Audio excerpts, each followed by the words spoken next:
welcome back to another episode of Forbidden Depths. I'm your host, Queen Frostbitten, and we're here today to get down, dirty, and sultry by staying open, educated, consensual, and safe. If you're returning, welcome back to another episode. Thanks for supporting the channel and its growth. If, of course, you're new here, make sure you follow, like, and subscribe, because one taste will never be enough.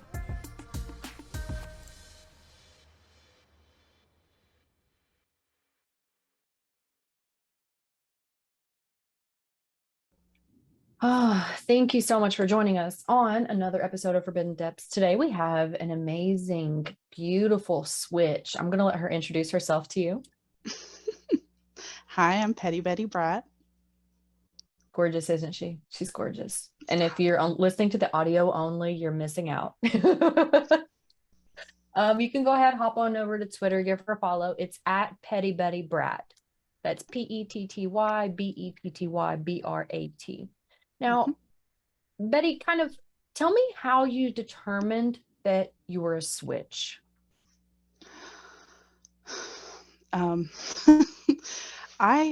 It's like a very recent thing for me. I met someone in the fall on TikTok that like he followed me and then I followed him back. And then I think I left a comment on one of his videos and then he DM'd me. And it went from like sort of him being in charge to like I'll do anything you ask me to do, like if you just want to like choke me a little bit. I was like what? And then like just a couple weeks later, like, and then ever since then, and like he's also a switch, but it's very much like we're both very sub leaning, so it's funny because sometimes we'll have fights about like you have to no you have to, and also he lives very far away from me, so that's annoying. Yeah, but it was literally just finding someone. It's very aptly named because it just a switch flips in your brain and you're like, oh, interesting. And it takes a certain person to kind of blend with your chemistry whenever you're a switch, right? Because not everybody's the right kind of top or the right kind of bottom for you, so you kind of have that power exchange, right? Yeah. So I'm a dom. I did try to be switchy many years ago, and I'm going to say I had a very, very negative experience, and it kind of turned me against being submissive for the longest time.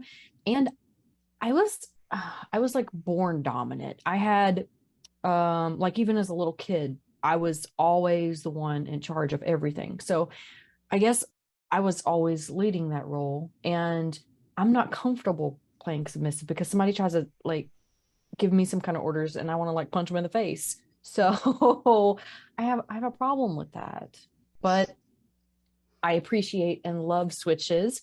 I wanted to ask you about your pinned on Twitter because you look so fucking adorable. Like the cutest, sweetest. What inspired this clip that you have pinned on your Twitter? Hold on, I gotta go see what we're talking about. I don't even remember what it is. Oh, you're so cute. Oh, yes. Oh, you're so cute. Yeah, so that was actually, I only started doing like partner content in January. So that was maybe the third, let's see. He was either the second or third person I had ever shot with. And when I went to see him, he was like, yeah, I just want to, like do a couple pictures. So he like set up the ring lights. Then he, we did a couple, like me facing the back of the couch, booty out. He spanked me a couple times, and then just like he was just like standing over me and like put his hand on my face, and like that look on my face was just how I felt. It was just like pure like, oh yeah, this is how it's supposed to be with us. Right. And he took those pictures on my phone, so like I'm just like, I'm very intuitive with that kind of stuff. Like it's funny, my first photo shoot, someone was like, do you practice it? I was like, no, you just pointed a camera at me, and like I figured it was gonna look silly, but in my head was like, America's Next Top Model, bitch. Like it probably looks fire, and sometimes it actually does. Yeah, well, I'm gonna tell you, you definitely hit like every fucking thing with this. whenever I started following you, that was the first thing I looked for. I looked at your pin, and if you guys go check out her Twitter, you'll see what I'm talking about. Like, perfect example of facial expression, like willingness, eagerness, like subspace, just incarnated in this little GIF. I love it. I love it. So I had to ask about it. That wasn't even one of my questions for you today. I was just so excited I had to ask. It was pure gold caught on camera, and then he gave me my phone back, and I was like, oh my god, that's me. Like that's me. Yeah. I fucking love it. I fucking love it. Okay, so let's reroute to the questions. Tell me what you consider yourself. What is your profession in sex work?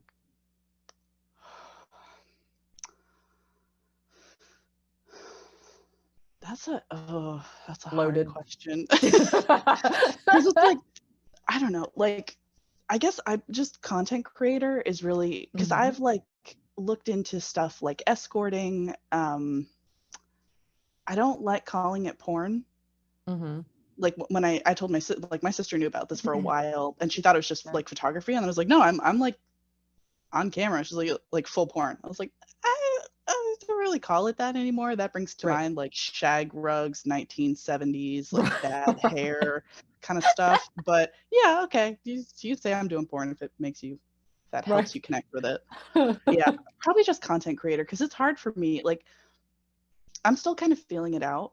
Like, this was something I really enjoy doing, and then people were like, you should be paid for it, and I was like, hold the fucking horses, you'd pay me to get paid? So yeah, it's just like exploring and just kind of doing whatever feels natural. Okay, I love it. Okay, so what drew you to sex work? I know you kind of said that you kind of did it before, you just didn't really get paid for it, and you kind of got drew in. So how did you get there to begin with? Do you want the long story or the short story? Because we can circle back to the long story if there's a question that's more relevant to how I got into it. If it's juicy, I want the long one. Okay, so I spent a very, very tumultuous 2 years on and off with a man who was like a raging alcoholic, smart dude, really sweet sometimes. Right. But then he'd either get like really shit, just blackout drunk at 11 a.m. And he worked from home doing, IT stuff a lot of the time. So he'd get up and like have like 3-4 White Claws. He was a big dude, so of course it didn't hit him the way it would hit me. But I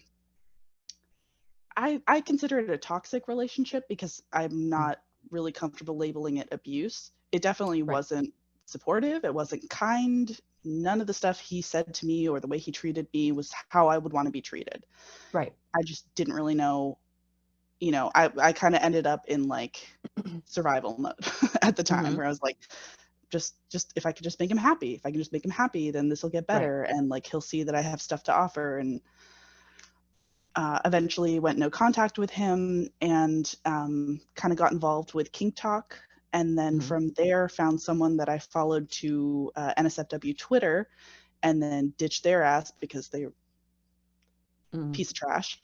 But the community I found there when I was posting exclusively for this crappy person's attention was so supportive, and so like people every day like, do you have an OnlyFans? Why don't you have an OnlyFans? You should be you're posting nudes online for free. What the fuck? That's crazy. And just like the sense of community I found here, the fact that I really do enjoy it, like that pinned video is probably like the essence of my attitude in this kind of work, is just like genuine enjoyment, attraction, and connection. And that's the whole thing. Right. Yeah. And that's what it should be. Like, you should be able to express and love yourself, and it should be one of those things that you enjoy, not something where you feel like this is survival mode too. Like, you feel like you're only doing it because you want to survive. Because at the end of the day, when it's like that, you really don't get to love yourself through it. Like, I know for me, it brought a lot of understanding, a lot of self-love, a lot of self-acceptance to myself. And I've heard a lot of people be like that too. So has it helped you in any way develop? 100%. Yeah. Um, my ex really didn't like himself. Hmm. So it was just a constant, like, he didn't want me to like myself. Right. And I'm very spiteful. I'm petty Betty for a reason. Mm. So I wasn't going to give him that satisfaction of like giving in to, it's just kind of like, I mean, if you don't like the way you look, if you don't like your body, go do something about it. Go Right. get hair plugs, go to the gym. And he never wanted to do any of that. So I left him. I ended up going to a spiritual retreat with some really, really incredible people that kind Hmm. of just like hard reset my whole state of mind. And I actually just got together with them at the beginning of February for like a 1 year reunion for one of their weddings, and it was just crazy. Like you guys are the ones who knew me like when I was back, that like that crash test dummy that had Right. just gotten out of the worst relationship of my life, and now I'm like a totally different person. Yeah, Yeah. leaps and bounds. I am so much happier. Good. I'm so glad. I'm glad to hear it, both that you found, I guess, more love for yourself and that you're exploring more of yourself. Because I mean, like before, you didn't really know that you were switchy either. Now you're kind of like, maybe I am, Hmm. And that's the great thing about sex work. You can literally find yourself. If you stumble through one thing and it's not for you, cool, move on to the next thing. And people don't realize how many niche are really in sex work. Like you don't have to be labeled as one thing. You can move around until you find who you are. That's what I also love about it. So, 100%. so I know we were talking kind of about you getting involved with sex work. And do you feel that you have any strengths that kind of helped you along the way? Um, Definitely creativity. I feel like I've heard that a lot.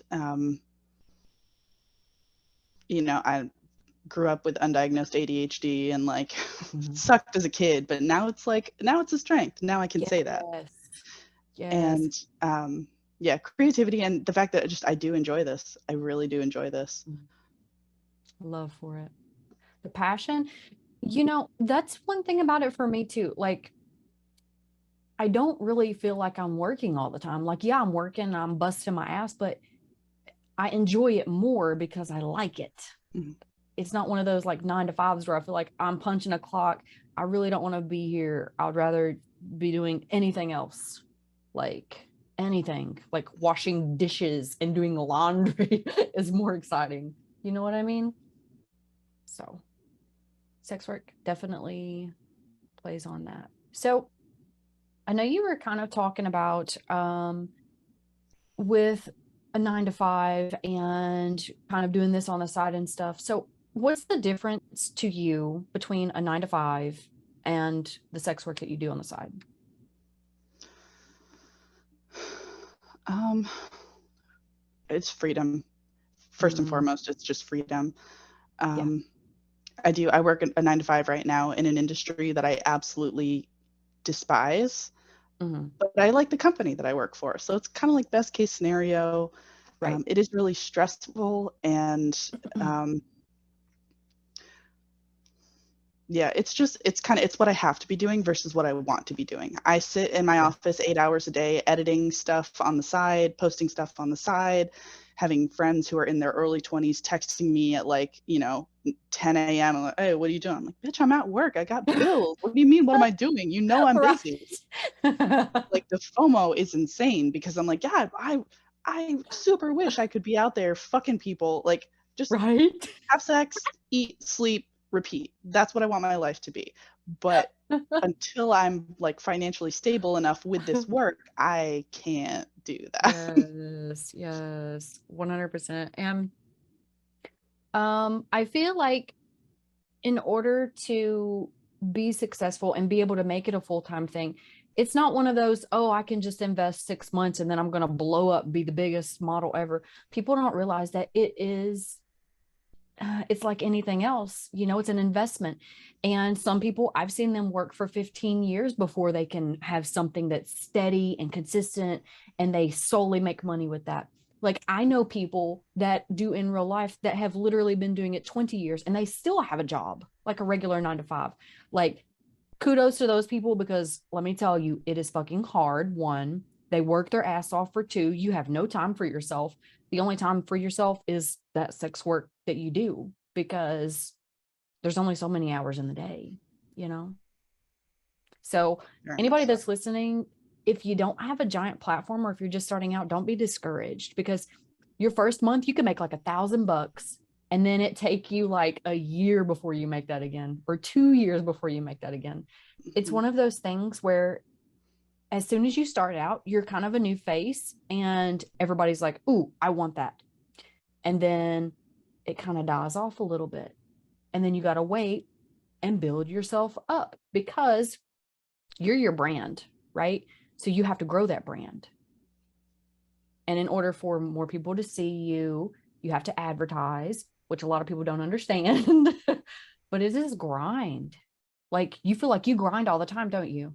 Mm-hmm. Like, I feel like I work my ass off with marketing and advertising, and that's not easy. That's why most people pay somebody else to do it.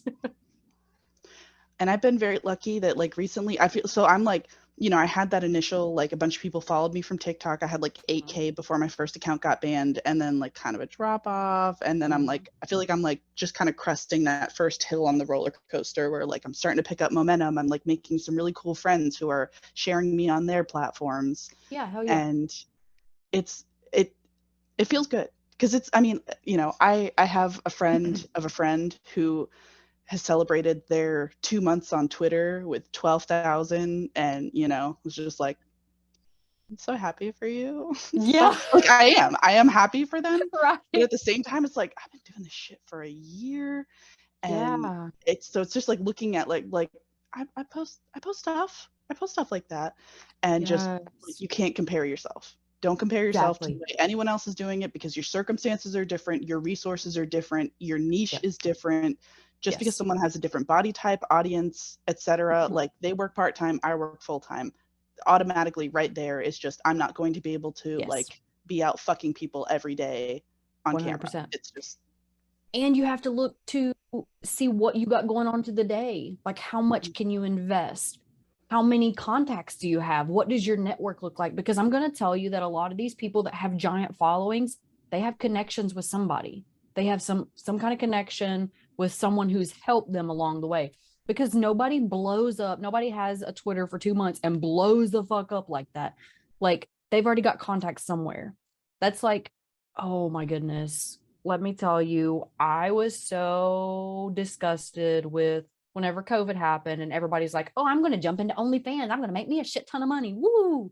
So you had like all this saturation, a million people that were just like, "I'm going to go like no face and not show anything and just make a ton of money. They're going to love my nudes." And they get on there and then they don't make any money. And they're like, "Well, I thought this platform paid me for putting my nudes there." No, you pay that platform. They're not going to pay you. You pay them. And then you have to do your own marketing, because there's no internal traffic. There's no internal search engine. There's no way to search for any kind of hashtags. They can't even find you unless they have your exact fucking link or your exact fucking at. They're not going to find you.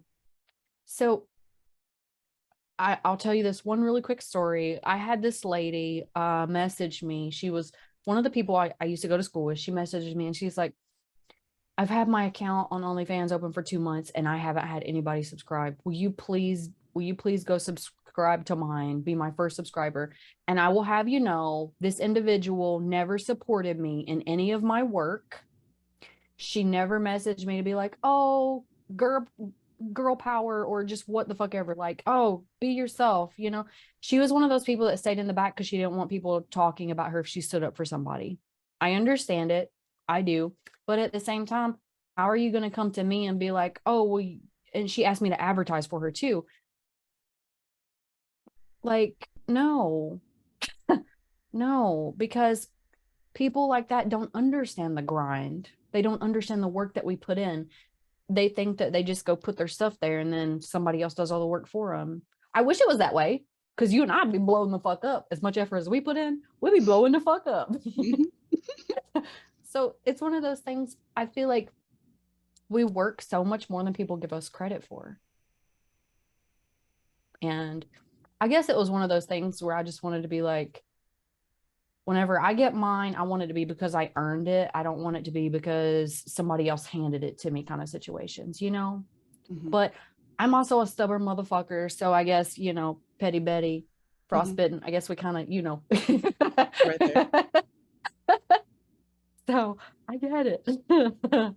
Yeah, I was talking to because I was talking to someone recently about like paid promos, and like Hmm. so I went through like the phase of gift groups and like gift Hmm. rounds, which are exhausting and overstimulate the hell out of me because it's like, okay, I got to Yeah. follow all the mods, and then I got to retweet 30 things from a bunch of accounts I've never Hmm. heard of, may not like their stuff, may not want it on my Yeah. page, but Yeah. I got to do it so that they'll all hit my stuff. And then, but what Right. if I'm losing followers because now they're being spammed with a whole bunch of shit that they didn't follow me for?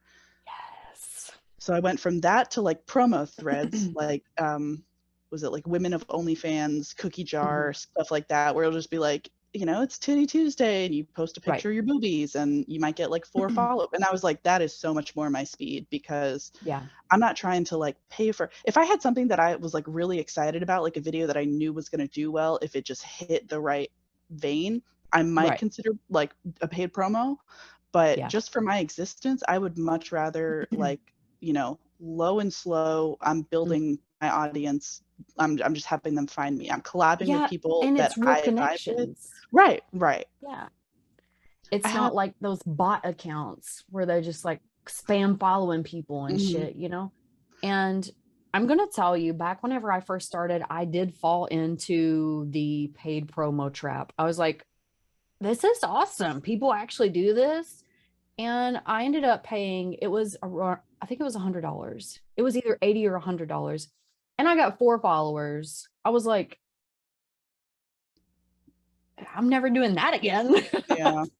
Because I mean, it's not like that's a permanent post that it's always going to be, you know, and the oversaturation of paid promos. So you don't know how many other people are on that wall unless you follow the model or they send you like a free subscription to their page to see it.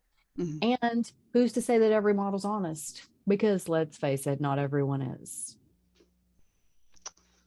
And that is like, I guess that's part of it. You have to know that not everyone is going to be like you.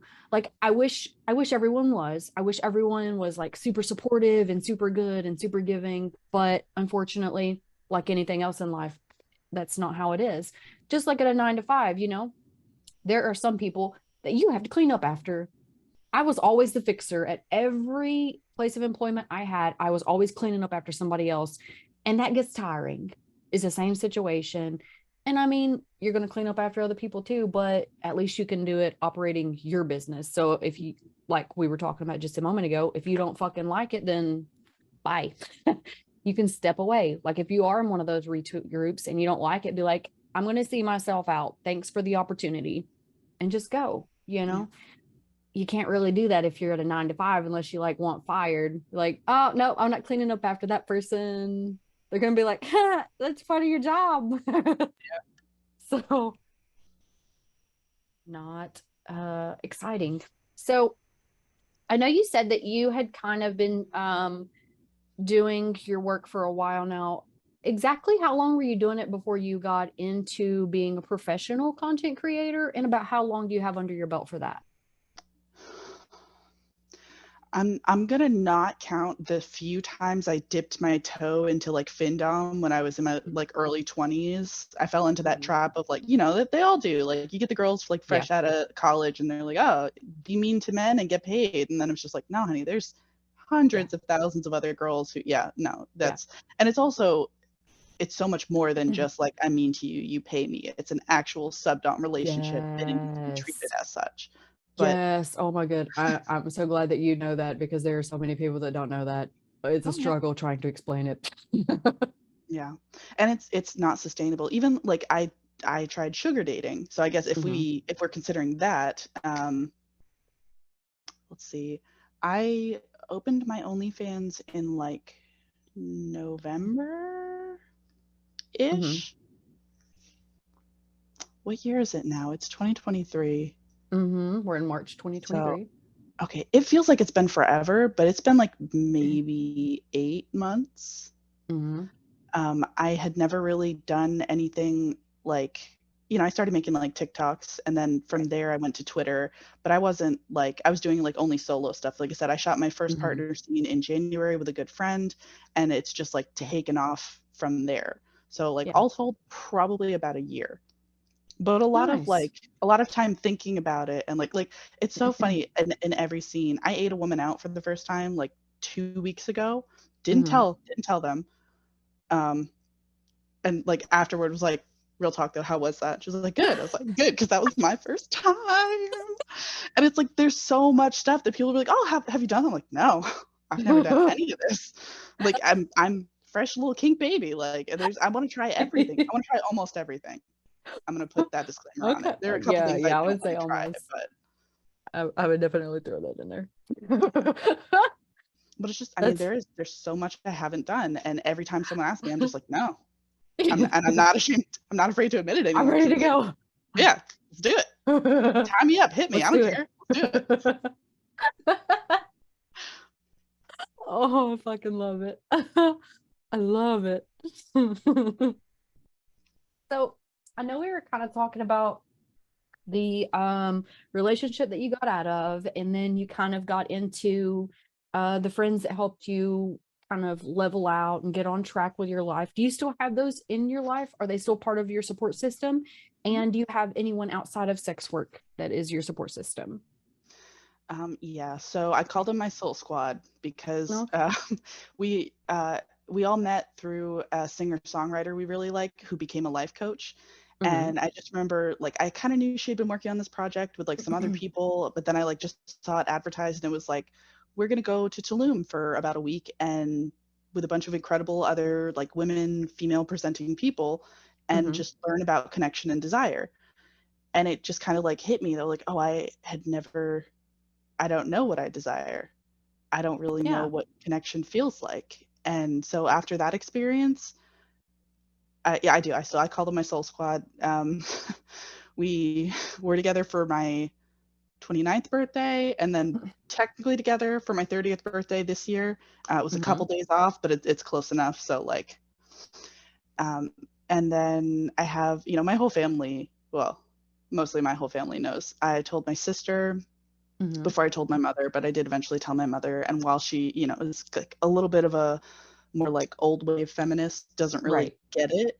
As long Yeah. as I am happy and safe and making money, she is, she's supportive. Yeah. Good. And then other That's than that, I awesome. just have my best friend who I met after she also got out of a really terrible relationship. That's my wife now. We have Hmm. a cat that we adopted together. Um, Okay. so we have like matching tattoos of her little paws. Cute. Cute. Yeah, she's been with me like since before I started this. Really, she's seen the whole journey. She follows my Hmm. Twitter, and she'd be like, "I've seen like inside your body. Like I've seen Yeah. places on you that I'm like, you can unfollow. Yeah, I'm sorry. Like it is what it is at this point." You are a willing participant, miss. Yeah, I'm like, listen, I told you what this was gonna be. Right? There was no false advertisement here. It I did even not. says it in my bio to Hmm. remind you every time you go on my page. I love it. So, let's kind of talk about your aspirations. As a child, what did you want to be? Um, there's a while when I wanted to be a marine biologist. Hmm. There's a little while I wanted to be like a singer. After that, I don't think I had any ambitions for a long time. I just like wanted to like exist and have fun. Like I remember my senior year of high school, everyone was talking about like what college they were going to go to and what they wanted to do, and I was like, ah, shit. We have to make those decisions now. And like I said, undiagnosed ADHD. I was like a big fiction reader, so I was just like always had my nose in a book, Hmm. never really paying attention to what was going on around me. So like, yeah, it was a little rough being like so disconnected growing up. Hmm. Um, Definitely. didn't envision this happening. Mm-hmm. But if I went back and told myself about it, I think I'd probably be pretty happy. Yeah. Yeah. Like, it's one of those things where you see so many people miserable. Like they're, just looking at them, that they are miserable with the life choices that they made that led them up to be the person that they are. But then there's other people that, and not everybody has it figured out. Like all this bullshit you see like on Facebook, these posts like, I'm the happiest I've ever been. Like half of that's bullshit. Like don't feed into that. If anybody listening has ever seen, you know what I'm talking about. These people that like make this life look so fancy and elegant and crazy, and then later on you find out all this fucking baggage that went along with it, or somebody ends up being like a serial killer and killing their entire family, and you're like, oh, I thought they were so happy. No. So my point of that question was, not everybody has the same path. Brain chemistry, the things that kind of define you as a person, your personality. There's so many factors that go into kind of what path you follow and where you end up being. So don't be discouraged just because maybe you don't know where you want to be. Maybe you're 25 and you don't know what you want to do with your life. That's cool. But you got to find yourself, not look at what somebody else has got going on and then try to do that, because you won't be happy, I've literally never known what I've wanted to do, and I am okay. Yeah, like 100%. And you're not only like okay, but you're excelling. Like you're just now finding that part of yourself, and you're doing so fucking well. Like I can't remember how I found you on Twitter, actually. I followed you for some reason, but I can't remember why. And then after I saw your pinned, of course, it solidified everything, because that was pinned before I started following you. And I was like, yes. So I feel like it was someone we had in common, but I don't remember who. That's what I was trying to look and see. Maybe it was Saint Smith. Saint Smith was it Saint? Okay, it was either him or I thought maybe Lyric. It was Lyric. Oh really? Yep, it was Lyric. I've had no interaction with them. Yep. So Goddess Lyric follows you, and I remembered she liked something that was on your page, and whenever you like something, it shows people that follow you what you've been liking. And then I thought it was Saint because it's got his name there, but no, whenever I pull up the rest of your follows, it was definitely Lyric. Because I'd followed Lyric a while back. She does domination too, so I started following her because I like minds and I appreciate all art. So after I started following her, she liked something on your page. I can't even remember what it was, but I was like, let me go see what this is about. So I definitely started following because I was a fan. You definitely do very well at advertising. Thank you. So, I just want to point out, your shirt says alpha as fuck. Yeah. Oh, maybe today's Satan. I feel like that's so on brand for both of us. Yeah. I love it. I love it. Were you wearing that shirt in a photo that you took? I wear this shirt a lot. Okay, because I think I've seen that shirt in some of your work. Probably. I was wearing it this past weekend when I did a live stream with a couple friends, and then I wore it a couple weeks ago when I went to see Alana Glazer at the Tampa Theater. Well, I love it. It's a lot of play. I appreciate it. Let's look at a little bit of the kink side. So I know you're kind of still exploring. So tell me what some of your kinks are. Like, what do you like? My biggest one, and definitely my longest standing one that has taken me like from like maybe 12 or 13, CNC. Okay. Big time. Okay. Yeah, and there's varying levels. There's all different kinds. I feel like it gets a bad rap, and obviously like you can't post it anywhere because you can't guarantee that it's CNC. Yeah, 100%. So it's more of like a private thing. But That's one of those things. I feel like as long as you do like a briefing in the beginning and a debriefing after, it should be acceptable, but only if it yeah, has those, you know what I mean? yeah, it's hard because from a liability standpoint, I absolutely see where they're coming from. They're not going to have that Yeah. on their platform when they can't verify it. Hmm. But also, it's like, come on, That's the good we're all stuff. adults here. Yeah, Like, that's the come good on, stuff. it's what we all want. Yes. Yes. Um, I mean, bondage. I've been really wanting to try like shibari. I Mhm, do have a mhm, photographer I've been talking to down in I think Fort Lauderdale that does like bondage photo shoots, mhm. and it'd probably be. I'm not like super into feet, but I can appreciate like the foot fetish thing. So I've done Yeah, like a little bit of that. BDSM, all the letters. all of it. All of it. Okay. I feel like really I don't know. The only thing I don't really go for off the top of my head is like water sports. Hmm. Just never really struck me. Right. And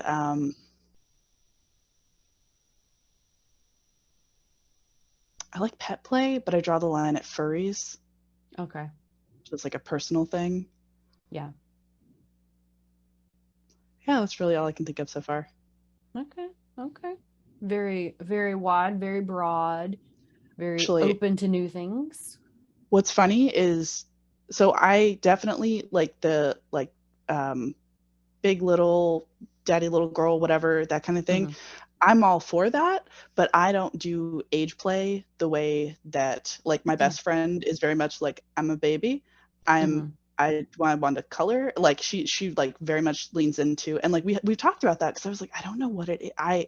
I can't do that. I can see other Right. people do it. I can respect it. It makes me feel weird. Yeah. Like I'm not a child. You can Right. dominate me, but I am not a child while we're doing it. Right. And like we've talked about like like maybe my trauma was like different than hers. Like mine was Mm, like a child and hers was in her much earlier years. So that's like the yeah. closest we've gotten to like pinning down the difference. But Right. it's just funny to see it like how people are different when they play. Yes. And whenever it comes to trauma, it can also hit you different. Like for me, I was traumatized very, very early. So it's one of those things like you were talking about, you kind of draw the line with anything kid play related. Um it's the same reason I don't do brother sister stuff, how they do like stepbrother, stepsister, or sibling play. I can't do that because I was molested and raped by someone that my parents raised. Like they were my cousin, but they were like a brother or sister to me. So like I find it gross. Like it activates PTSD. And like I've grew past that and I don't have any issues with that. Like it doesn't traumatize me anymore, but I don't feel safe. Like it doesn't make Mhm. me feel like it makes me feel gross almost. Yeah. I'm just like, I don't want any part of that. And then like, if anybody's listening that is a new model, don't let someone pressure you into doing stuff like that either because you will regret it. I've had over the time I've been involved in work, I've had several occasions where guys have been like, "Oh, well, it's just pretend. You can pretend to be my sister. You can pretend to be my stepsister." No, like I can refer you to someone else that can do that because there are plenty of people out there that do cater to that. Mhm. So if you're a client listening, never try to force someone to do that because you don't know what they've been through. You have no fucking idea. So, um, I know we were just kind of talking about the trauma and kind of you experienced that early on, kind of earlier in your years. So you were a child whenever you experienced some kind of trauma. Yeah, mine so my best friend hers was like family related trauma. Mm-hmm. Mine was more like peer group related and Mm-hmm. not at all sexual related. Right. Just like I dealt with some like really severe like bullying, rejection type stuff. Yeah. And so I think that may even kind of play into the whole like CNC thing for me. Yeah. It's just like, I don't want to have to make this choice. You make the choice Right. for me. I don't have to Yeah. make a choice. I want to know nothing else except that you want me. Right. And it needs to be like a controlled environment that helps you in a form of therapy. And like, to me, the majority, well, all of my work is rooted in some kind of therapy. Like, I'm helping someone with some kind of trauma that they've experienced, and they trust me to help them with that. Like, I always do like disclaimers before, like, I'm getting paid to do this. I'm not like trying to hurt you or humiliate you, because I'm a huge humiliatrix. So I can talk hella shit, but I don't talk hella shit unless I'm getting paid for it. You know what I mean? I'm not out here just to like hurt people's feelings and make people cry. Like, I got to be paid for that shit. But I guess not everyone realizes that whenever they're looking at different people. Like, not everybody offers humiliation because maybe they had some kind of bad ties with it, you know, and they don't feel comfortable with that. That all goes back to different niches. So you kind of have to find, if you're a client, you kind of have to find somebody that offers whatever it is that you want. But don't be forcing people to do that shit, you know. So we were kind of talking about earlier your aspirations and stuff. So if you were to talk to your younger self and give yourself tips, it could be about maybe who you were going to be in the future, or just maybe advice you need to hear at that time, what would it be?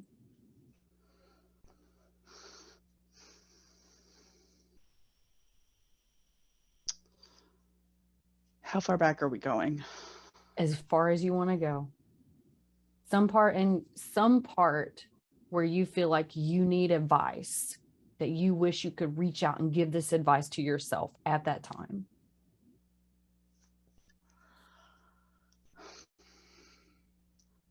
I'm gonna say like maybe like 15, 16. And it would just be like, keep being you and stop feeling like there's anything wrong with that.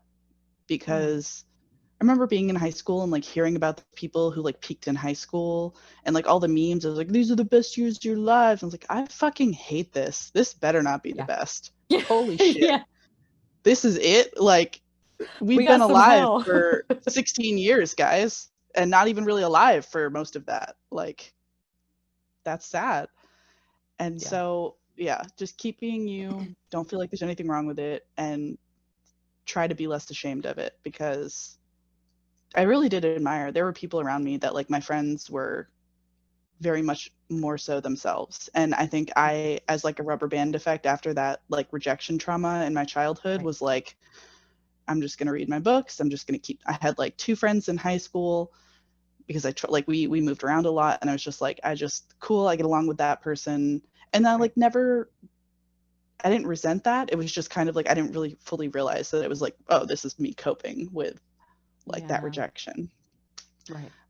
I would tell myself to get into IT early, start learning coding, because I'm trying to do it now and I might be too old.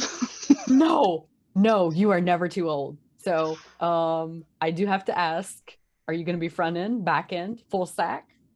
I'm ideally full stack because again, I want freedom. I want to be able to, like, I would love to be able to just like freelance, like, you're a sex worker, you want a website? Cool. Give me 2 months and we'll set up a payment plan and we'll get this done. Hell yeah. Even like editing content, stuff like that. I do pretty much everything on my phone. I have like an 8 gig MacBook Air that, like, there's a little pop-up over here that's like, there, I have literally no memory. And I'm like, well, the Zoom is still going. So clearly you're doing something right. Keep it up. But literally no memory to function. So I'm like, yeah, I would love to be able to, and I do love like technical stuff. I don't love math. I hate math. Math is my enemy. Same. But like English and letters and strings of where I'm like, I can fuck with that. I can get down with that. I need to give you some information after the podcast about coding. So remind me so I do not forget. Okay. You can't say that you're too old for coding because we're the same age, and I just got started with coding last year. Oh, really? Oh my God. Oh my God, take me with you, because I like sex work and freelance coding. That's all I want to do. Yes. Same. Oh. That's where I'm slowly going with my life, and I've Mhm. slowly tried to kind of get there. I'm actually in a coding group that is out of Florida that you would love. So Ooh, they have hackathons and all kinds of awesome shit. I will give you the information awesome. because you're gonna love it. The guy that's over it is fucking amazing too. But anyway, you're not too old. Keep chasing that because we're both going to do it. We're going to be Agreed. software engineers, full stack software Hell yeah. engineers. Hell yeah. I'm excited now Sexy because ass coders. I know, listen, there are not very many women in coding. And originally women were the coders, and then it all went to males. And then we just kind of fell out because everybody's like, oh, that's not a woman's job. Because whenever, the guys came back from war, they started taking up all those jobs. And then we're kind of over here left on the side. Oh, they need somebody to wash their clothes. Listen, I'll fucking wash clothes and do coding, but I ain't washing your damn clothes. I wash my own I'm stuff. a I'm a code a robot to wash my clothes for me, Yes, bitch. yes. We're gonna get that shit. We're gonna get that shit. So now that we're oh, I can't talk to you right now. Now that we kind of got over the coding bump, I didn't expect to be as excited because I don't ever get to kind of lay out my geek with anyone. Let's kind of talk about how sex work affects you mentally. Does it have a positive, a negative, or neutral effect? Overall positive, and that is something that I have cultivated for myself because I have started and ended a lot of hobbies in my life. Mm-hmm. Picked up embroidery for a while. I still love it, but it's just like the mental block of like I just can't pick up a hoop and start. I can't Right. do it anymore. So I think that's part of the ADHD too. 100, yeah, I have that 100%. problem too. Yeah, it sucks. Yeah. Be like I ukulele get so collecting sad dust on my too wall. because it feels like you can't reach your maximum potential with that because it's like you can't go back to it. It's like your brain just refuses to go back to it. It's like, Yeah, well, I could be doing that, but I could be doing these other things that need me more at this time. And then it's like you have to go full 100% for circle. a month. 100% for a month and then never again. Like the Yes. amount of, and then it cycles back. Like 8 years later, I'll be like, I think I'm gonna buy some yarn and start knitting. My mom's like, you just had all that shit. I'm like, I know, but I gave it away when I decided I didn't want to do it, but now I kind of want to Yeah. do it. Honestly, I always thought it would be really cool to have like a hobby exchange where it'd Mm-hmm. just be like, all right, well, I hyperfixated on this for like a couple weeks and now I'm sick of it. So I will trade you my Yeah. crocheting stuff if you want to give me some woodworking stuff. And then you just like ship your like craft Yes. stuff to each other. It's a That would great be idea, awesome. but I don't want to have to be the one to start it. So I just keep telling other people, like hoping someone Yeah. else will do it for me. That would be fucking awesome actually. Like I feel like I would benefit a lot from that. And like I have all these how-to books and all this like tons of craft stuff, and then it's all just like collecting dust because I got so excited, went all in, like balls to the wall, got all the shit I needed for it. And then it was so amazing. And uh for like 6 months, I was just like, yeah, I'm living this. And then after that, I was like, that kind of died. And then I have all this shit. And then it's like, what do I do with it now? I just like look at it. Yeah. So yeah, I feel like that would be RIP to amazing. all my fallen hobbies. Yeah, I'm right there with you. Right there with you. I'm glad that it's a positive impact though, because when it comes to sex work, I know that there can be some negative attributes. Like there's some really, really shitty people that don't know how to be decent human beings. So obviously that percentage is very low. Okay. But it's still there. And on your days whenever you're not feeling yourself as much and those shitty comments come up and those shitty people come up, it's it's kind of hard because it's playing on that PTSD or those emotions or whatever it is that's kind of dragging you down at the moment. And I feel like that's where it's good to have a support group. Some people inside of sex work and some people outside of sex work. So they can be like, you're a badass bitch. Like this motherfucker's just taking advantage of you because you're emotional right now. You're a badass bitch. Don't let them get to you. Mhm. Like, I feel like we need that. Yeah. For me, And it's just always I go through like days or like a week at a time where, and I really do have to sit down with myself because I'll just be like, I got home, I feel like crap, I need to take a shower. I mhm, don't want to take pictures of my ass right now, but if I'm not taking pictures of my ass right now, then I am not like living my full potential. And I have to be like, okay, but if it becomes too much about the work part of sex work, then it's yeah, no longer me being like truthful about it because yeah, it really is to me. I just always center it around like connection. It's a connection between me and another person that we just happen to want to share with an audience. mhm, And so like, you know, when I'm like struggling financially or mentally or anything like that, I make myself step away from it, you know. yeah, I'm hit a good balance where I'm like collabing pretty much, you know, every weekend trying to get stuff on like a regular posting schedule, but I'm also not going to kill myself for it. I'm not going to do anything I'm not comfortable with, and it's always going right, to be something that I do because I enjoy it. yeah. And it should always be that. Like, so if it ever gets to the point where you don't enjoy it and you're forcing yourself to do things that you don't want to do, you'll get burnt out. And that's why the average lifespan of people that are in the industry kind of is condensed depending on which portion you're in, which niche you're in. Like whenever you're a porn star, the average life of a porn star is a year or less because so many of them get burnt out. And it's the same with fetish work, any kind of kink. Like if you're doing too much and you're exhausting yourself mentally and you don't want to be there, you'll run from it eventually because it's taking a toll mentally and it's not good. You have to find that middle ground where you're being both productive and you're happy, because whenever you're happy and you're confident, your content's going to be better. So it's going to make people want it more. Just like your pinned Twitter, like I was all up in that. I was like, yes, please. And in order for people to want it, to kind of get wrapped up in it themselves, they have to feel like they're there, you know? And if you're not convincing, if you feel like shit and you're performing like shit, people not really going to want to buy it. I mean, I know I like to have quality things.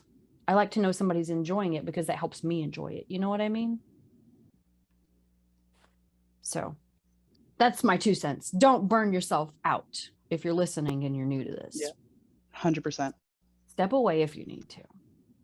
So after you kind of got started in sex works, do you have anything that you regret?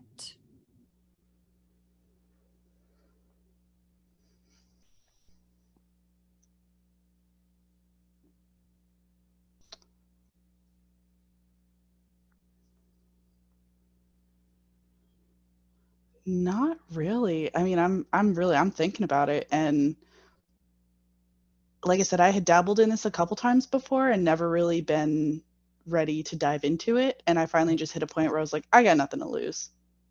Like, Yeah. I don't care about this anymore. Like, I know people are attracted Mhm. to me. I know people are interested in the things I have to say and want to share with them. Right. So I'm just going to do it. And Yeah. then I've just always kept that vision for myself of like, you know, carefully vetting the people that I work with so that, you know, because Hmm. God forbid, you only ever hear about the crappy things people have done after you've started following them and liking stuff and Yes. supporting them. And then it's like, oh, shit, Yeah. he did all this stuff and I didn't know. Like, I wish there was just like a universal blacklist app or something where Yeah. even just like, I don't know, not even like really accusations, just like, I don't know. Cause it's Kind just, of it sucks review having to system. like, So you can just have like reviews of people that you have had interactions with. yeah. Like a face to face, even like if they could integrate it with talent testing, even Yeah. like I want to say almost like a contact tracing program, but just so that like, because then even that would hold people accountable for like, okay, well, you're saying you haven't worked with anyone, you know, in the last 2 weeks. This person says they worked with you 4 days ago. So, Yes. and then also just Yes. like let us review each other. 100% Yes. should be able to do that. I agree. That would be fucking amazing, especially if you got the talent testing in it, because the really cool thing about that, it would help minimize any kind of STIs, any kind of outbreaks Like that would be fucking awesome.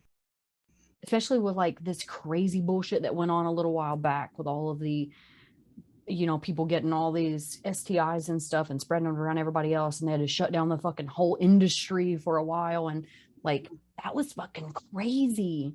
And it's all because people being dishonest. Like, it's crazy to me. How can you be okay, just like ethically, nothing else, just ethically? How could you be okay knowing that you did some shit that you weren't supposed to do? You don't know for sure if you're clean and still stepping on set. Like that, I still can't fathom it. I had a guy recently that really pissed me off because we were going to do like a paid shoot.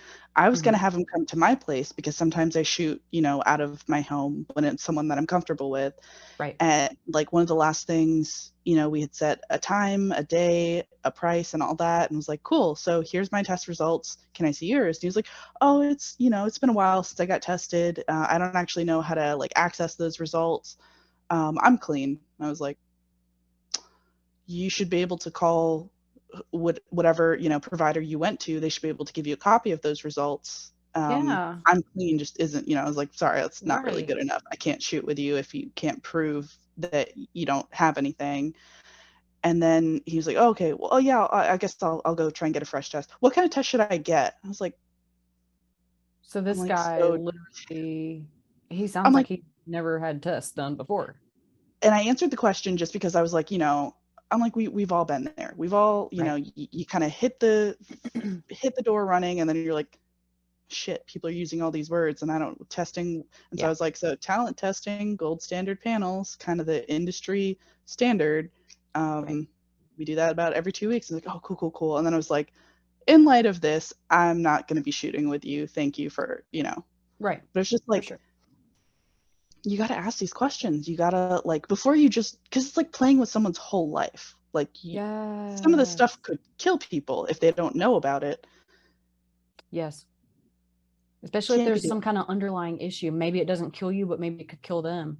You know, that's like people with autoimmune disorders, people with some kind of deficiency. Like you could literally kill these people. Like just with contact, you could literally kill these people.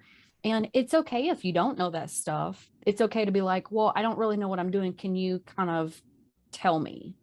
Because anybody that really wants to work with you, they're going to be like, okay, well, this is what you need to do. This is how soon I need the test. This is how far apart you need to be tested. This is what the industry does. These are kind of the requirements. Because I mean, being safe and educated, that is something that everyone should be if you're in the industry at all. It doesn't matter if you're an amateur or if you're a pro. Period. You need to be clean. You need to be safe. You need to be educated. That's kind of one reason why I developed this podcast. It's because I want people to kind of know this side, to know our humanity, because we're not a fucking Barbie doll that they can just dress up and do whatever the fuck they want with anytime that they want. Like, yeah, you can buy a fantasy, cool, but that doesn't mean I'm going to always be that fantasy. And then they can get this knowledge too. Like, if you want to get into sex work, cool, but you got to go through the proper channels like everybody else. You can't just pop in and not have proper testing, not be informed, not know about aftercare, not know about briefing. Like all these things are extremely important. All the random men who show up in my, hey, you want to collab? And then I go to their page and I'm like, are you even, they'll be like, oh, God, football, family. And I'm like, are you even a creator? Oh, I was thinking about it. I'm like, what? So you just want to hook up? Like, have we forgotten that the word hookup exists? Because they're two separate things. Oh my goodness. I see this so much. And I actually saw a guy earlier on Twitter talking shit and is like, well, all these women are putting these men on blast. No fucking kidding. Yeah, I left, you know exactly what I'm talking about. On that thread. Yep. You know what I'm talking about. Yep. I saw that and then I was like, all right, let's see who's responded so far. And then, and the first person was like, yeah, because, guys approach us, they don't really know what they're talking about. And the guy, OP, was like, well, these men need to do their research. I was like, right, cool. So how about instead of criticizing the women who choose to communicate openly with each other about these shady men, you direct your scoring at the shady men who should do their research. Yeah. Kind of seems 100%. Like you just came out swinging, you didn't know who you were fighting yet. Yep. 100%. Somehow, That's exactly what I it's said. women's fault. And I didn't Cool. have time to blow up on that shit. I just went through and liked some of the comments where other people were like, motherfucker, you need to reevaluate this. I was like, I'm gonna pick this one back up later. I'm gonna bookmark this because I didn't have time.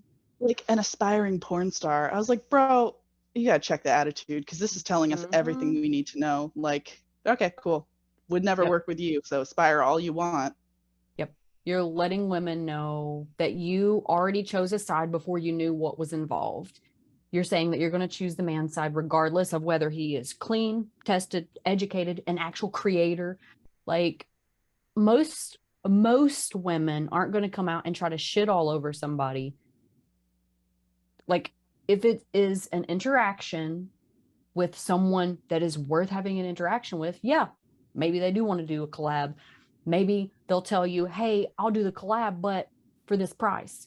Because let me tell you, at the end of the day, pussy is worth more than dick. I don't care what anybody says. Pussy is worth more than dick. That's why women have, like, when it comes to selling pussy, it is much easier to peddle it. That's what I'm saying.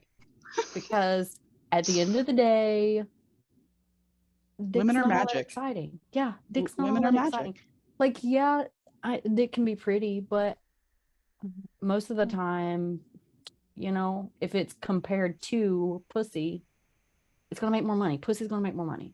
And I'm not saying that because I'm biased. I'm saying that because it's true. So a dick, there's no secret. It's just like, it's just there. Yeah. The vagina's got all these like nooks and crannies. You gotta like, yeah, folds and all these. I'm gonna start drooling talking about it. even I'm over here drooling thinking about it.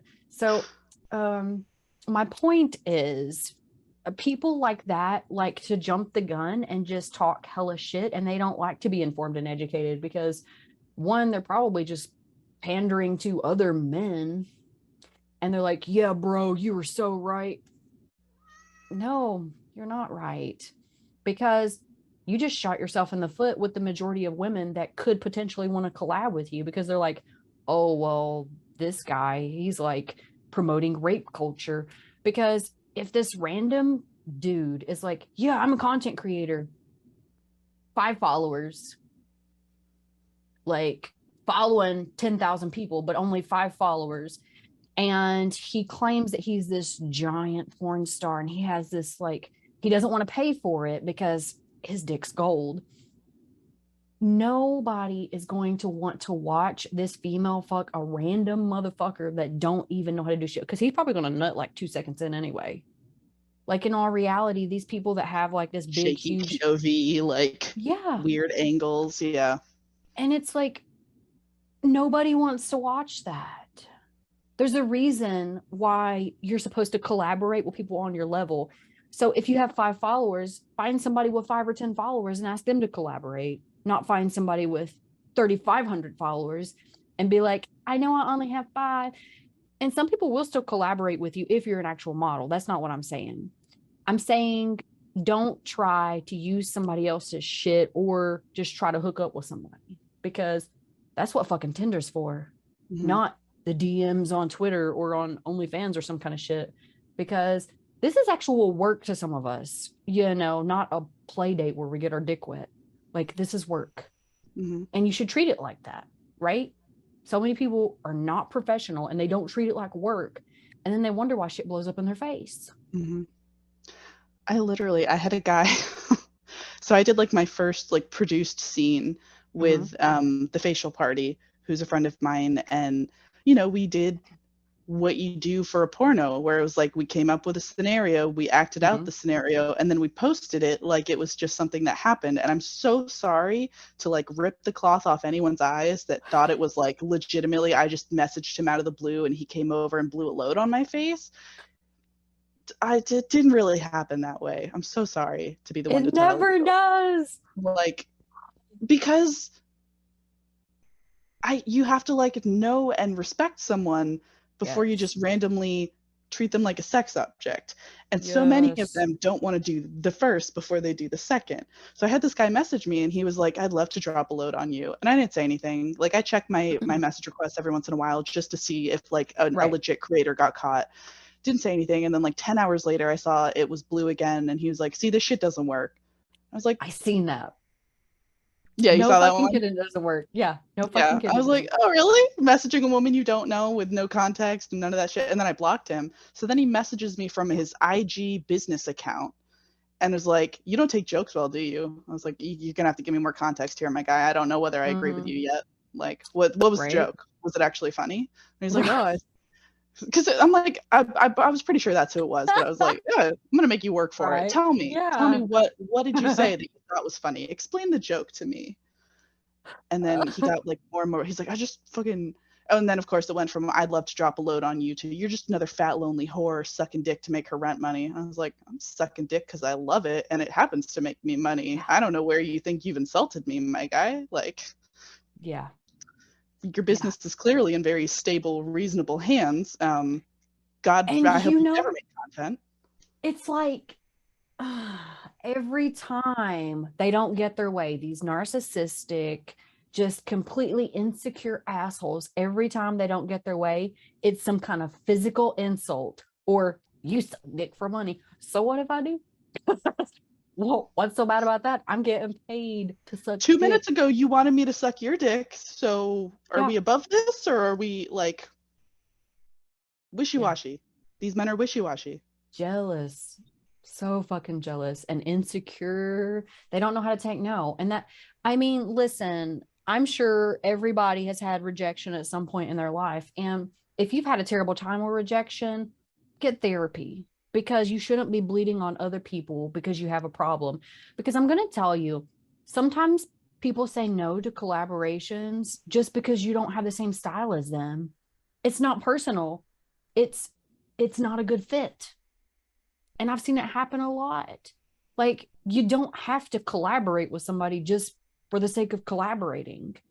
Usually, you want to find somebody that has a similar niche, has similar fans, because that's how you generate people to your platform. You know, you guys share fans. So, you want to have somebody that has something in common with you. That's like people that are in like extreme hardcore bondage, and then the very feminine like anime cosplay characters.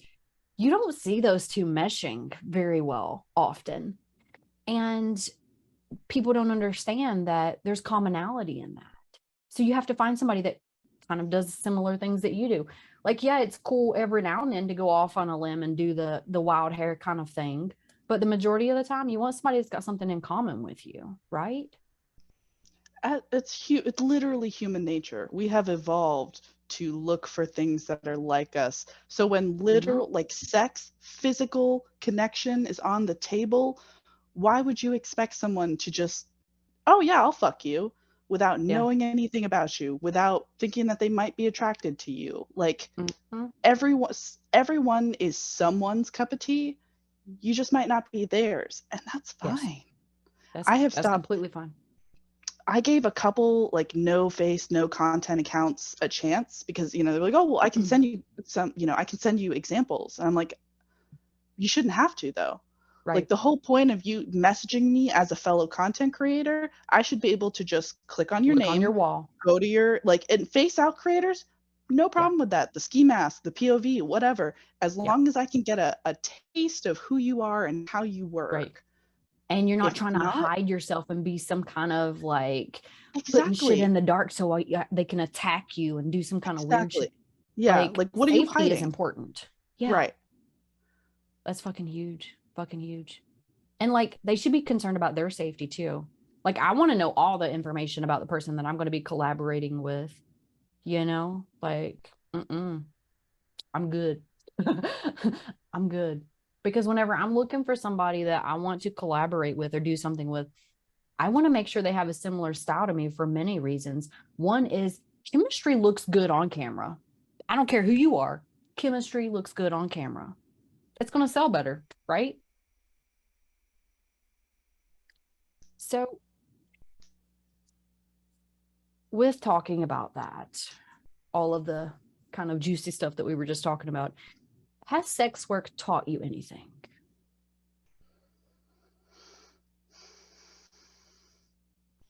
It's taught me to uncouple my value from sex as a person because I'll be real honest, like hold on.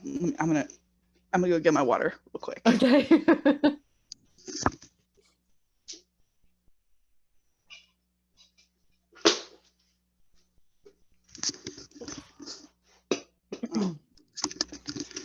You just noticed that my little pink box light died. I don't know how long ago. No, it's just blue barely hanging in there. So I am 30 now. Mm-hmm. I was virgin up until the age of 26. Ooh, how did that happen? Didn't date in high school. I think I was like too afraid to be perceived by anyone. So I was just like, Yeah. I'm gonna read books. I'm gonna not make waves. Then I got to college and spread out. I went on like a couple dates, Mm-hmm. but I also had an RA who basically joked about like, oh, I'll take you to McDonald's and then we can have sex. And I was like, damn, not even like a sit down restaurant, huh? Yeah. And when I did lose my virginity, it was to a guy I met on Tinder. It was bad. He bought Domino's, and then after the bad sex, which happened while the newest Hellboy was playing in the background. So as a result, I don't remember a thing about it, but I will not watch it again because it's just like, I don't need to Yeah. go back there. Yeah. Then he like held me captive in his room for like a full hour while he just talked about all his weird conspiracy theories and like vaguely incelish ideas. And I was like, oh, cool. Can I put my pants on now? I have to go. And Yeah. not as traumatic as it sounds. It was just kind of like I was like, all right. Like I had toys. I knew what I liked. I was just like, Right. I want the card swiped. Like it's not really Yeah. even a physical transaction at this point. I just want like the anxiety of the first time Right. over. Yeah, for sure. And so from 26 to now, like I said, I read a lot of fan fiction growing up, the smutty Mm-hmm. novels, all that kind of shit. Like I knew what was what. I just didn't Right. have a lot of like practical application. Right. Yeah, for sure. What was your question? I forgot. I'm so distracted. Oh, that's okay. That's okay. We got this juiciness. I wanted to know about it. You can't bring something like that up and not tell me about it. I have to hear it. So, did sex work teach you anything? Oh yeah. Um it it's taught me to like I think I said decouple my value from sex. Sex doesn't make me any more or less worth anything really. Right. Yeah. Um there was probably a couple months where I like would wake up in a cold sweat at like 3 a.m. like, oh, what if someone from my office finds my account? And I've even like now it's just like I get in and I'm like, all right, no one here looks like they know what I look like naked. Cool. And I don't even know if anything would change. That's the thing. Like we have like a female business owner. The reason I got the job is because she had to hire the guy that she hired before me because he was sexually harassing the assistant. So like clearly Oh, she's on the right side of things. right. I like to think that God forbid, if anyone ever found me, it would be a respectful conversation between the two of Mm-hmm. us, and then we Yeah. may still part ways. But Yeah. I am not ashamed of what I'm doing. I Right. don't think I'm doing anything wrong. I wouldn't be putting it out there if I wasn't proud of it. So Yeah. Right.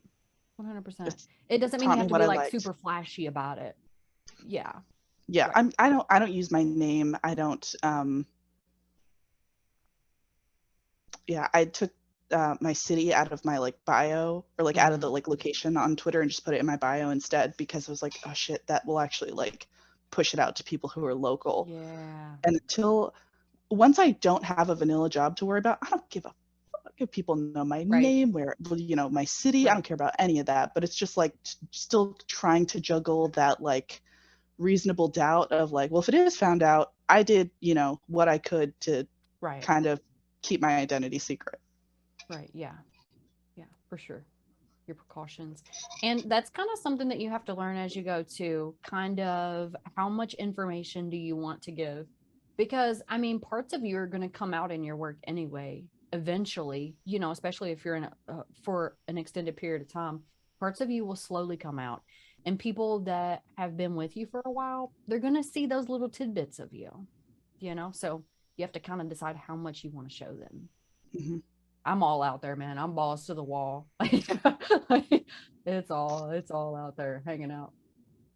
Yeah. I love it. Yeah. I don't even care. I think I stopped caring back whenever I was a teacher. Yeah.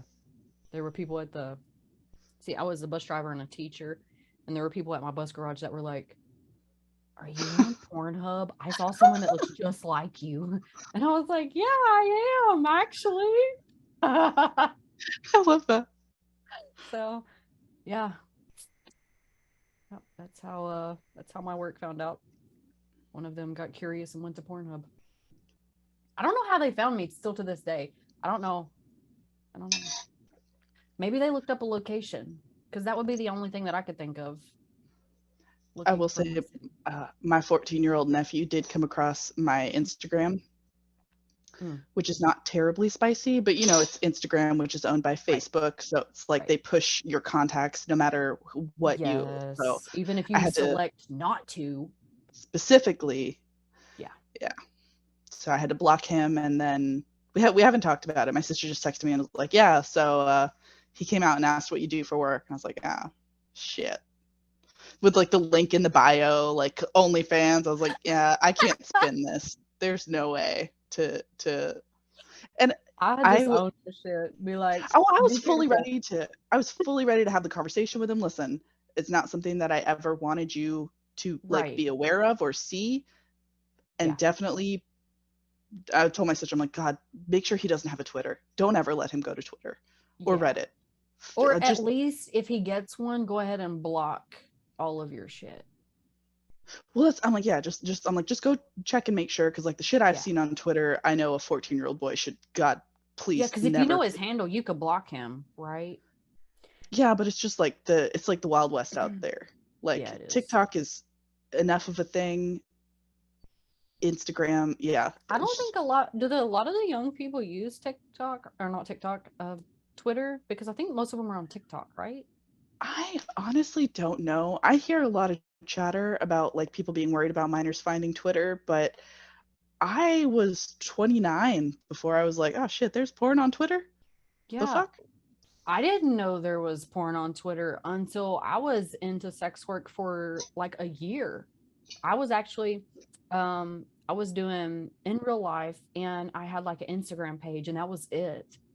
And I didn't know anything about Twitter. And then I made a Twitter, and I happened to be across somebody's page. I can't even remember whose page I seen first, but I was like, holy fuck. We're allowed to do this over here? Okay. No, but that doesn't stop us. I was like, let me go ahead and follow. Because I am a pervert. I love seeing people be positive and embrace their body, and I love seeing all body types and people just finding power within themselves. I love the freedom of sex work. I love the fact that so many people can be so different and still all thrive. Like, I fucking love it. And all of the forms of therapy, like, hell yeah. I'm gonna say that a year of BDSM therapy helped me more than any therapist ever did. Like, hands down. And I can honestly say that all of my clients have said the same thing. Mm-hmm. It's an amazing atmosphere. So yeah. 100%. You know, it's funny. I'm a hands-on learner, so that may be why it works better for me. Mm-hmm. All that talk therapy was just like, okay, but nothing's happening. We just keep having the same conversation over and over again. Like, I got to actually live it. Yeah. It's like you hear it and you understand it, but at the end of the day, it doesn't really change anything. Like, I heard it, but it didn't fix anything. Yeah. You know what I mean? And then these practical applications, you're like, yeah, I feel it. Like, not just hear it, but I can feel it now. Because, I mean, I always feel refreshed. I always feel excited. Like, yeah, I might feel a little tired after some scenes, but I always feel refreshed and I always feel excited. You know what I mean? Like, damn, that was some bomb ass shit. It made me feel good. You know what I mean? Like, That's where I get it anyway. Okay, I'm going to ask you one more question, and then I'm going to let you get on with your day because I don't want to get you tied up too much because I'm too excited talking to you. Okay. So my last question for you is going to be, hold on, let me find it.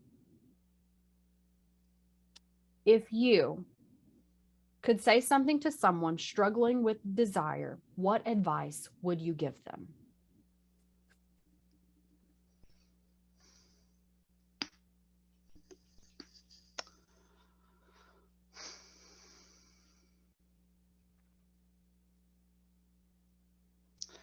I think one of the biggest things that hinders desire is shame. Mm-hmm. And especially as someone who spent most of their life not realizing that they had never considered what they deserved, it's so easy to just like fall into that kind of like waiting to be given, you know, not asking for things, being too ashamed to ask for things. Right. So I think my biggest thing would be to learn that every negative emotion is something that you can grow from, is a tool that you can use. One of my really good friends put it very eloquently when she said that jealousy is the neon sign of desire. If you're jealous about something that someone else has, it's because you want it. Yeah. Just feeling jealousy is not a negative thing. It's how you act on that jealousy. So go out and earn it for yourself. Go out and buy one. Go out and build one, you know, all that kind of stuff that, you know, just learn what are the roots of your desire, really examine it. Do you desire to be useful to someone else because you will genuinely enjoy that, or because you think they will enjoy it? Mm-hmm. Really boil it down to like the healthy desires, pursuing those, and then just realizing that it's okay to want things. Right. Yes. I love it. I love it. I think that was the best question tailored for our conversation, because you are one of the best people to give that perspective about desire, because you kind of didn't pursue it until later on when you were like, maybe I do want this, you know, maybe this is attainable. And it is, but it's a matter of you kind of finding yourself, you know, because your desires might not be the same as other people's. I mean, when it comes to kink, even, there are different levels of kink. And just because you like the softer kink doesn't mean you like kink any less than other people. Or just because you like the harder kink doesn't mean you should be ashamed because you like that hard shit. Like we were talking about CNC earlier. I mean, it's okay to like what you like. Just make sure it's healthy, you know? Yeah. Awesome. Awesome. So thank you guys for joining us for another episode of Forbidden Depths. Remember to go on over and follow her on Twitter. Also, all of her links are in her bio conveniently for you. You can literally just go click on it. It's allmylinks.com/Petty Betty Brat. And of course, do you do customs? I do. I didn't see any in your bio. She does customs too. So yeah, on my OnlyFans, on my free OnlyFans, and also ManyVids. Awesome. Awesome. I will see you guys in the next episode. And thank you so much, Betty, for being so amazing today. Thank you. This was fun. Hey, it's Queen Frostbitten again, your host. I just want to remind you that you can follow us on YouTube at Forbidden Depths. That's FORBIDDENDEPTHS. Or over on Twitter at the number 4 BIDDENDPODCAST. Remember to always stay educated, consensual, and safe. We'll see you on the next show.